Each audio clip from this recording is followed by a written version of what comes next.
Futebolaço, eu sou o Dieguinho. Bom, galera, tá entrando no ar mais um pós-jogo do Dieguinho de Vasco da Gama 1, Audax 0, tá? Então, no começo do vídeo, já deixa o like aí no começo, que eu sei que você vai esquecer depois.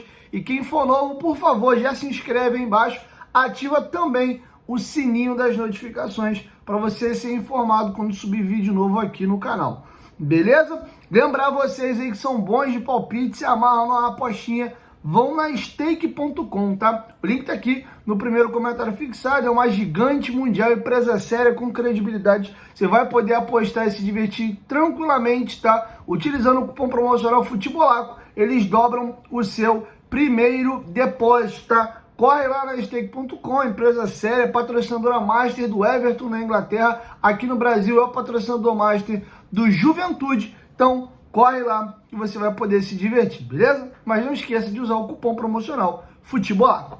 Bom, galera, dito isso, vamos agora analisar a partida. E olha, esse meu pós-jogo vai ser curto, tá? Não preciso nem me aprofundar muito. Se você pega um vascaíno desavisado, aquele cara que não pôde ir assistir o jogo, teve um compromisso familiar, de trabalho, seja lá por qual motivo ele não assistiu o jogo, ele pega as estatísticas da partida e de repente olha o compilado de melhores momentos. Nossa, o Vasco fez uma belíssima partida, porque o time chutou pra caramba no gol, criou oportunidade, posse de bola de forma esmagadora. O Vascão tá muito bem. Cara, se você não viu o jogo, essa sua análise está bem equivocada. O Vasco até teve muito a bola, realmente criou muito, finalizou muito as jogadas, mas de forma pobre e paupérrima. Só para dar um pouquinho de contexto, foi finalizada agora a 7ª rodada, faltam só 4 jogos e o Audax chegou à sua 7ª derrota consecutiva, sequer conseguiu marcar um mísero golzinho no campeonato carioca, tá bom? E foi contra esta equipe que o Vasco venceu por uma goleada de 1-0. É isso mesmo. E aí esse jogo expõe absurdamente a principal carência desse elenco do Vasco hoje, que é um reserva imediato para o Pablo Verratti, que hoje não pôde atuar. O Ryan jogou na função dele e não está pronto.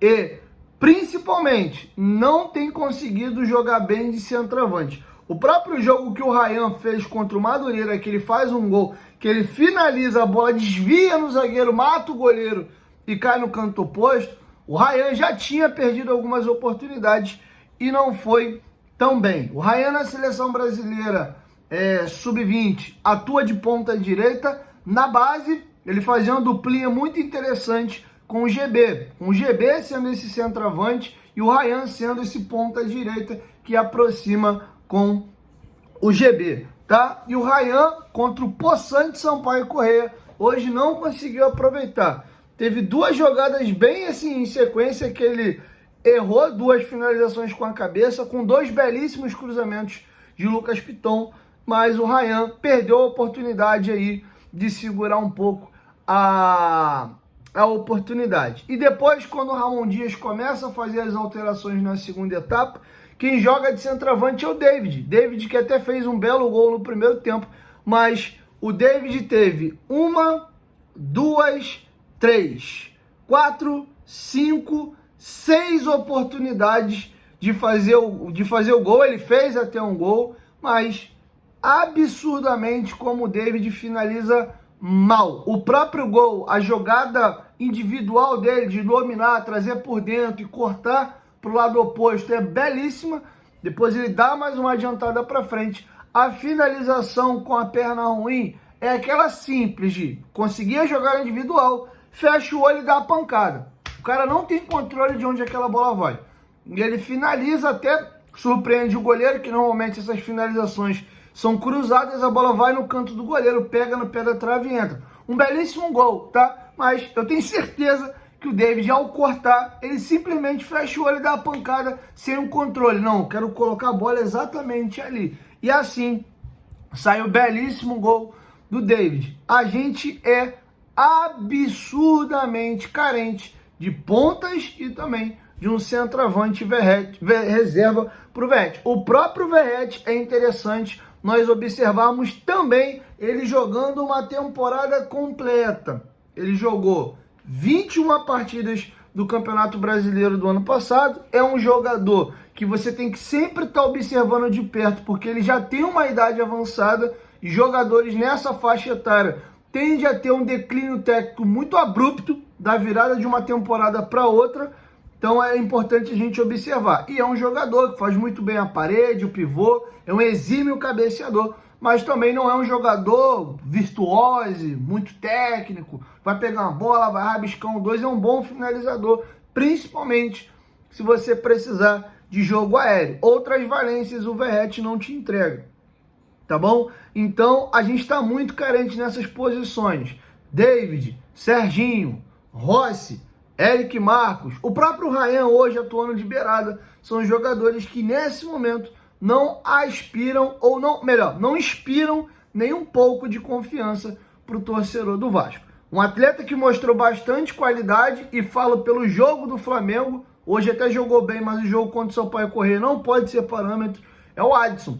Acho que ele confirmou esse jogador liso, rápido, e tem um detalhe interessante no Adson, que ele tem muito jogo curto. Ele não é um cara cabeçudo, que normalmente esse cara que corre muito, ele pensa pouco. Não é o caso do Adson. Você vê que ele domina, segura, aí consegue fazer a tabela, dificilmente ele erra esse espaço curtinho, tem a frieza de segurar a bola, de esperar a melhor movimentação do companheiro para ele dar o passe. Me agradou muito, quase fez um belo gol no segundo tempo, numa bola que ele dá um passe errado, a bola acaba voltando, e aí ele arrasta, dá no Ryan, o Ryan faz uma parede bem legal, ele domina, vem cortando para a direita, finaliza no meio do gol e o goleiro faz uma bela defesa. Me lembrou até o Soteldo, aquela bola coladinha correndo no pé, bem pequenininho e pancadinha curta. É um jogador que mostra qualidade. Quem mostrou muita qualidade hoje também, e era uma grande incógnita, um jogador que a gente não viu atuar aqui, foi muito bem vendido para o futebol italiano, do Vélez para a equipe do Genoa, jogava na seleção chilena, parou de ser convocado já há bastante tempo, tem 12 jogos com a camisa da La Roja, mas era uma incógnita, não foi bem no Genoa, foi jogar na segunda divisão da Itália e também não rodou lá. E lembrando que não é muito parâmetro o jogo contra a equipe do Audax, mas fez um belíssimo jogo o Galdames, mostrando aquilo que a gente conseguiu ver nos DVDs dele, né? Um jogador de muito bola longa, um jogador que trata a bola com carinho, tem boa assistência. O gol do David é um passe que ele abre para o nosso ponta fazer o gol, o Matheus Carvalho antecipa, rouba uma bola, sofre a falta, o juiz deixa seguir. Ele arrasta e acha o David. O Piton ia fazendo um belo gol no primeiro tempo.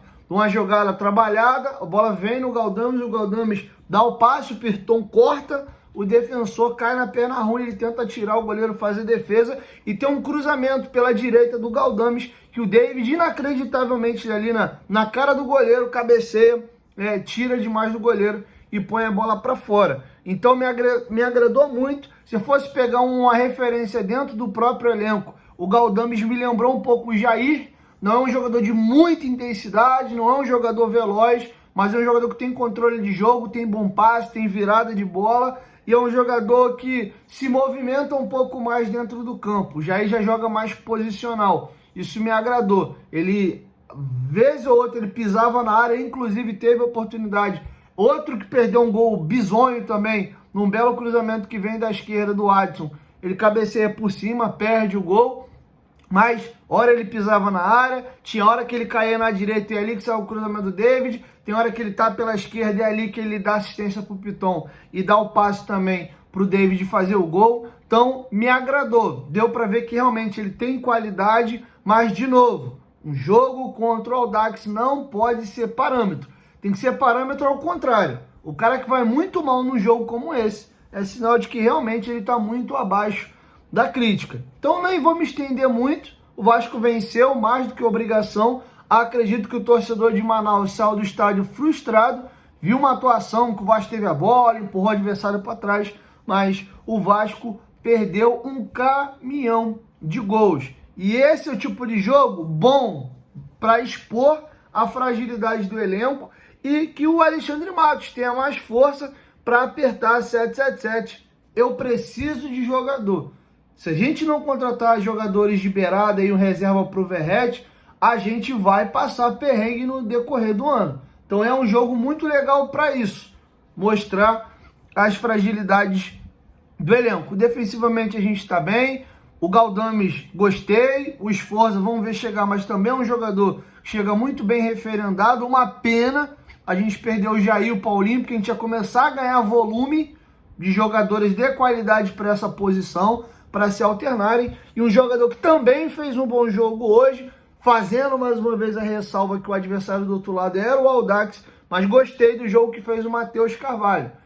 Ligado no jogo, roubando bola, construindo jogada, com inversão.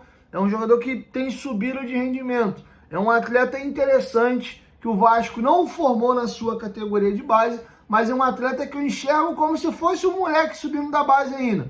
Um jogador para a gente trabalhar, maturar, foi comprado bem baratinho do Náutico e o Vasco pode potencializar. Um jogador que tem que entrar aos poucos ao time. Ele é um jogador hoje de rotação, não é para ser titular, nem aquele reserva imediato, mas é um jogador que prova jogo após jogo que sim, tem qualidade. Chegou no Folclore pela questão do Cocão no nome, jogador que era de várzea, teve uma oportunidade no projeto do Vitor Ferraz, lateral que jogou no Santos, São Paulo, Grêmio, apareceu nesse projeto num time amador, e aí o Vitor Ferraz estava no Náutico, e pô, traz um moleque para fazer uma avaliação aqui, um treinamento com o time principal, agradou e ficou em definitivo no Náutico. E o Vasco pensou ele assim, vendo uma oportunidade de um jogador para ser trabalhado aqui no Vasco. Ele chegou no Vasco com percentual de gordura alto, pouca massa magra. O Vasco começou a trabalhar a parte atlética dele e ele tem mostrado qualidade. Entrou muito bem contra o Flamengo, já tinha ido bem contra o Flamengo no Brasileiro do ano passado, naquele jogo que a gente toma um vareio de 4-1, que o primeiro tempo acaba 4-0. Ele entra muito bem naquele jogo. É um volante que eu vejo potencial. Então é isso, o Lucas Piton é um absurdo que a gente já conhece, porque esse moleque Cruz é um absurdo.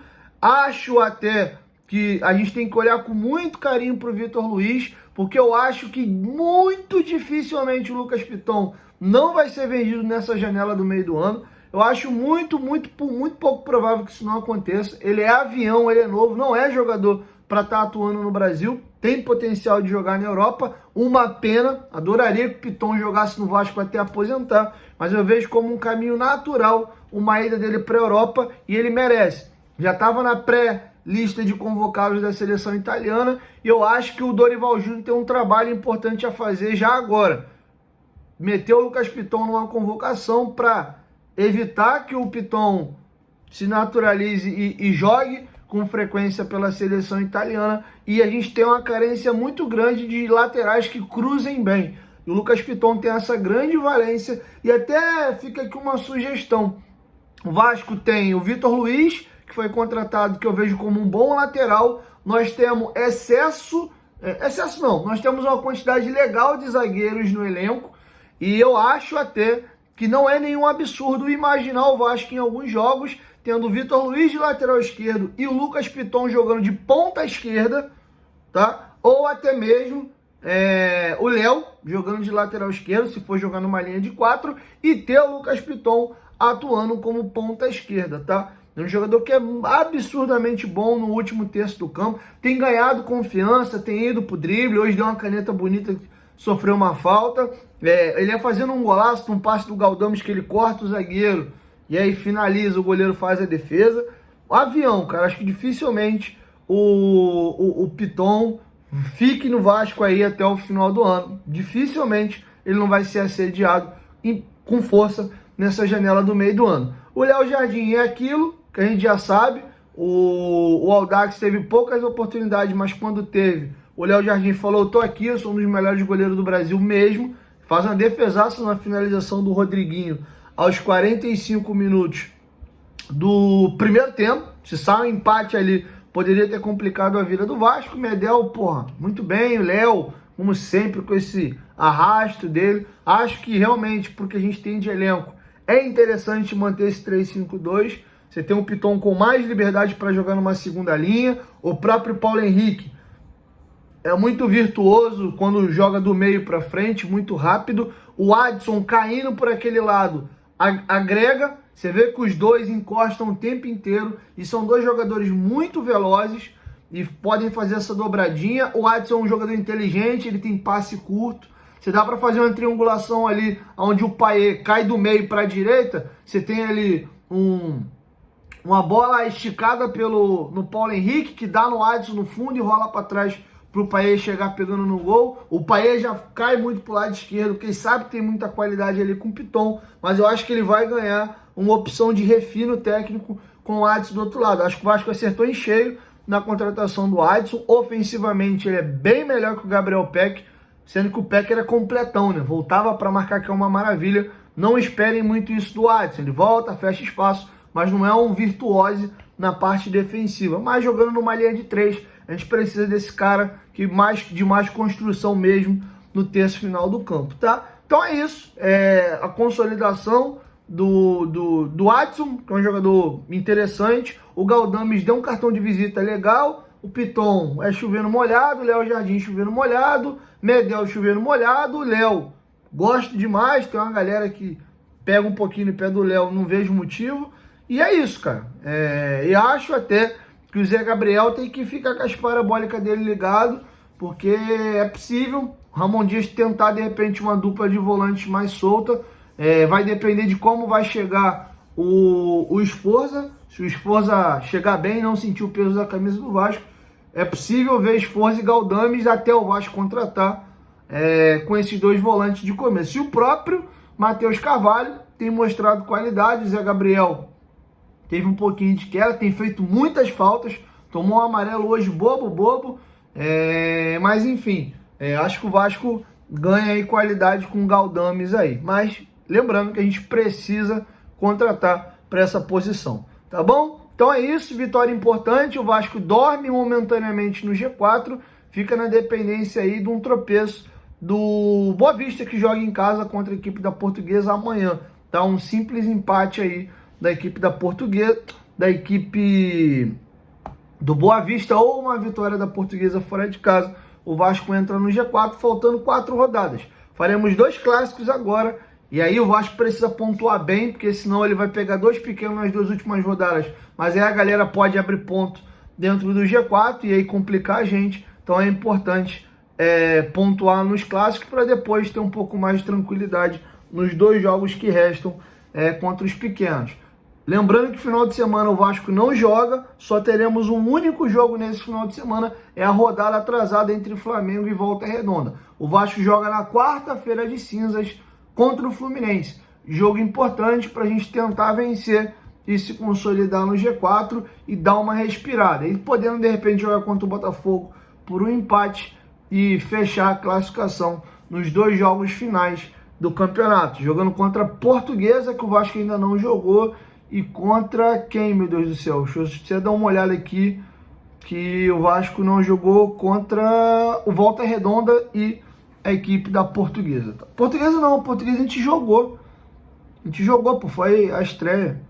Não, é Portuguesa mesmo, acho que estreou contra o Boa Vista, tá bom? Então é isso, galera, assim a gente encerra nosso pós-jogo e amanhã eu volto com a primeira edição. Tamo junto.